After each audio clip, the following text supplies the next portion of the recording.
Now let us hear from the book author herself, a journalist who has covered wars, conflicts, terrorist attacks, but who is also probably the most optimistic and least jaded among us. Ladies and gentlemen, the CEO of Rappler and the author of 10 Days, 10 Years from Bin Laden to Facebook, Miss Maria Ressa.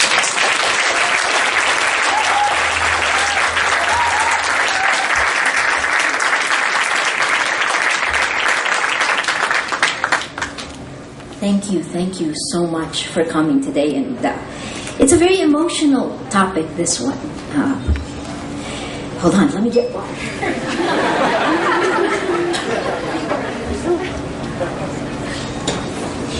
It was cathartic to write the book. Even more so to actually place it in a global context. Rarely do you get to see people face to face and then understand that the kidnapper who punched Ses was actually the son of a man who is a sub-commander in Abu Sayyaf, who was trained by Ramzi Youssef, who tried to bring down the World Trade Center in 1993, whose uncle Khalid Sheikh Mohammed actually succeeded in bringing down the towers on 9/11. It's less than 6 degrees of separation between Osama bin Laden and Ses Drilon. Whether that makes you... Yes, a dubious distinction. But actually, Raymond, it's also less than 6 degrees between bin Laden and you. There are so many faces in this room who have played such crucial roles, and let me first tell you what you will find in the book, and then I want to introduce some of the characters. They're characters in the book, but they are real life people, and the people are here from some of the intelligence agents who carried out. Good God, I don't do this. Hold on, give me 2 seconds. Dapat ikaw to eh. Thank you, Ses. First of all, I was very afraid Ses would come out from the Abu Sayyaf and then hate me, because we really did try to make her feel hopeless. You know, when she was negotiating for the Abu Sayyaf, she kept promising them things for us here in Manila. So we needed to make her feel hopeless, so she stopped promising them things. You will read it all in the book. I think this is the first time you will see what it's like if you have somebody you loved kidnapped, and what it's like if you can actually mobilize people, and not because of any formal hierarchy, but because you're a journalist who can call on people informally. And that's what Glenda Gloria would have been impossible to do it without her and her knowledge about the military. Excuse me. All right, enough of this. Let me tell you some of the highlights you must read. Aside from the fact that you've heard Ses, you will hear her first conversation, and even when I picked up the phone call and I was horrified, it still struck me as very strange that one of the things she said in that very short phone call is, "Will you fire me?" I was like, oh my God, they've been kidnapped. And of course I can't even panic, because I had to get my notebook to try to figure out what we were going to do. My first call then is to a man who was here. He was the intelligence chief of the Philippine National Police at that point. Winnie Kidato, where are you? Are you here? Winnie, raise your hand. Winnie Kidato. Critical, because when no one knew what to do, Winnie went undercover and worked behind the scenes to help us get them out. He had the full support of his bosses, who I believe one of them is here. They don't like being recognized, though. I see General Ferrer is also here. Ding Ferrer, who was head of West Wincom.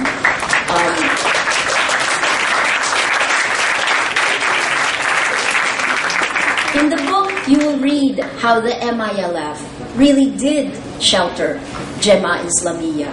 But at the same time, you will also read that they kicked them out along with the Abu Sayyaf in 2005, and that they have, under the leadership of Murad, taken a much more moderate stance. And part of it is, after speaking with Iqbal, who is the main negotiator, I have a lot of hope that perhaps really peace may be achievable. You will read about a negotiation that is unprecedented, that could have saved, that could have stopped the conflict, that could have killed the Abu Sayyaf.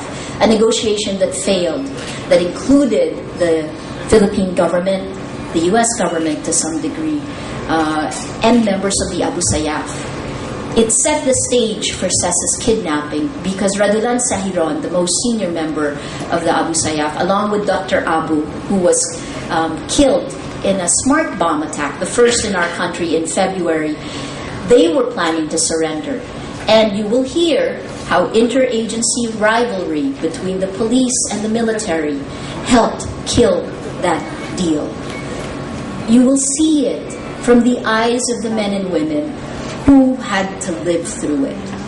And I think that's the value of it.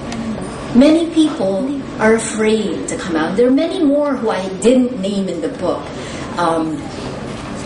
You must say hello to Grace Orenya, who is sitting in the second seat. Please, Grace, stand up.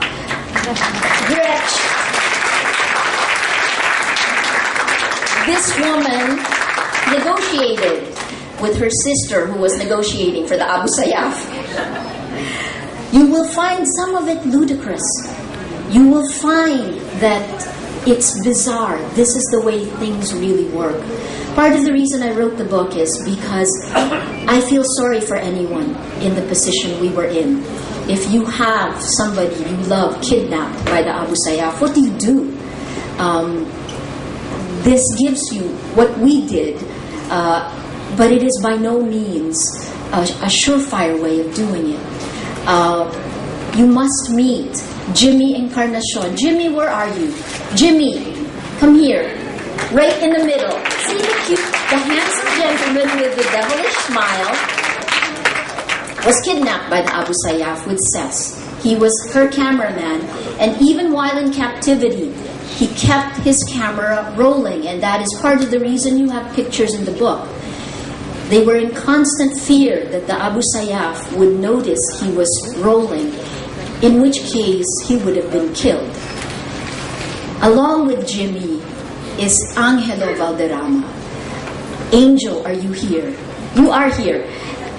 Oh, and his wife, Rochelle Valderrama. Rochelle, please stand up. Rochelle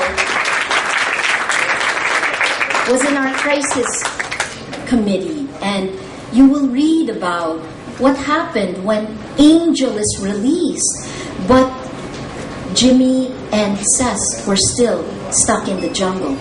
You will see how people behave under the absolute worst conditions. And I think you will find that, I hope like me, you see hope out of it. Because through all of it, it's half unbelievable the things that are there. But through all of it, you can see great will and courage to move one step forward. I will stop crying because there's many more there. The links between Afghanistan and the Philippines are less than 6 degrees. In the book, you will find maps, sociograms. If you haven't heard of a sociogram, it's because it's the first time probably that it will have been published in the Philippines. It's a program that can map social networks. It was done in conjunction with Core Lab at the Naval Postgraduate School. They're really the cutting-edge think tank globally. Senator Lauren Legarda has just walked in. Please come up. Lauren came in at a dark moment and helped us get them home safely. Please, there's a seat for you. Thank you. Lauren, you will read about Lauren's conversations and you will be stunned. by what she's done and and how she dealt with them. You know, the crisis committee, we were all together in around the kitchen table, but then when they threatened our team with beheading, at least we could, in shock, look around at each other and help support each other while we were crying. Lauren had to deal with it alone. When she was talking on the phone to Cess at one point, this is near the end of the time period, one of the kidnappers, his name is Sali Saib, slapped Cess, and Cess screamed, and they were threatening to behead Jimmy. Lauren was on the receiving end, and if I were her, I would have needed therapy to get over it. But it takes, I don't know, stamina. Anyway, so where does it go? I was telling you about the sociograms, which show you the social networks that are there. You can see from the social networks how terrorism spreads. And this is where I have hope. If you can chart how terrorism spreads, you can then deconstruct it and fight it back. And that's the best part for counter-terrorist experts. The other part is, for journalists, it gives us a roadmap for the future, and this is why this book contains the seeds of all the ideas for Rappler. All the ideas that spread terrorism, we deconstructed, and we're using them to hopefully spread social good. If you're a social media specialist, look at social network theory here. The references are all there. It's all in the book. You can see how things go viral. Today is the 10th anniversary of the Bali bombing, and that is part of the reason I chose today, and Karina very nicely pushed all the deadlines to make sure that we got the books to you today. The 10 days are the 10 days of hell we lived while Seth, Jimmy, and Angel were in Holo with the Abu Sayyaf. The 10 years are the 10 years. I started writing the book on the 10th anniversary of 9/11 and finished it. It's now in your hands on the 10th anniversary of the Bali bombings, which is Asia's 9/11. It is Southeast Asia's and Australia's 9/11. The Australian Prime Minister and the former Prime Minister of Australia, John Howard, were both in Bali today to commemorate this anniversary, which killed, out of the 202 people killed today, 88 of them were Australians. So this was as much Australia's 9/11. Ambassador Bill Twaddell is here, as it was Southeast Asia's. The very first suicide bombers. Southeast Asians are nice, smiling people. It's not in our culture. Before today, a decade ago, the only suicide bomber that we had in the Philippines was in 1997, and it was an Al-Qaeda guy who tried to inspire Filipinos to become suicide bombers, but the Filipinos were smarter than that. They watched him blow himself up, and they didn't follow. Our problem in the Philippines is not ideology, unlike the problem in Indonesia. And that is where I also have great hope that with development, with transparency in governance, with greater security, we can actually solve this problem. The one last person I really want you to meet is actually the head of HR for the news at that time period, because she was incredible during all of it. Libby Pascual is at the back.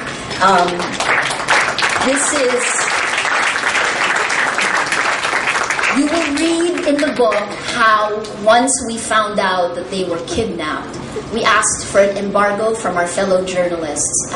Jim Gomez is also here from AP.